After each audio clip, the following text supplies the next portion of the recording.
ইযা কুবিরাল মাইয়িতু ইয়াতিহি মালাকান আসওয়াদান আজরাকান। মানুষ যখন মৃত্যুবরণ করে তখন দুইজন ফেরেশতা আসে। কয়জন? দুইজন। যখন কবরের মাধ্যমে রাখা হয় তখন দুইজন ফেরেশতা আসে। আসওয়াদান, যারা কালো বর্ণের হয়। আজরাকান, আবার কেউ কেউ বলেছেন নীল বর্ণের হয়। কি বর্ণের? নীল বর্ণের হয়।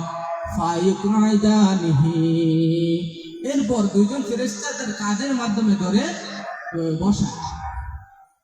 ফায়াকুলান লাহু মার রাব্বুক, এরপর ওই দুইজন ফেরেশতা একের পর এক প্রশ্ন করতে থাকে।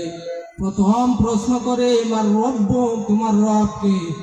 বান্দা যদি সালেহ হয় তখন সে উত্তর দিয়ে থাকে রব্বি আল্লাহ, আমার রব কে? আল্লাহ।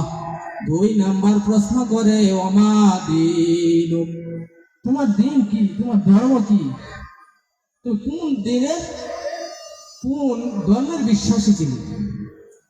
তখন ওই বান্দা বলেন দীনি আল ইসলাম, আমার দিন কি? ইসলাম। তিন নাম্বার প্রশ্ন যেটা, সেটা নবীজি বলেন ওই বান্দাকে দেখায় দেখায় প্রশ্ন করা হয় আতাআরিফু মান হাদার রাজুল, বলে এই যে লোকটা, এই যে ছবিটা, এই ছবিটা কি চিনো?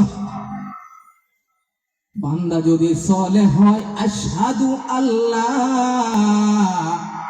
আন্নাহু মুহাম্মাদান আবদুহু ওয়া রাসূলুহু, বান্দা তখন বলে আর চিনি মানে কি, আমি সাক্ষ্য দিতেছি যে ইনি হলেন আল্লাহ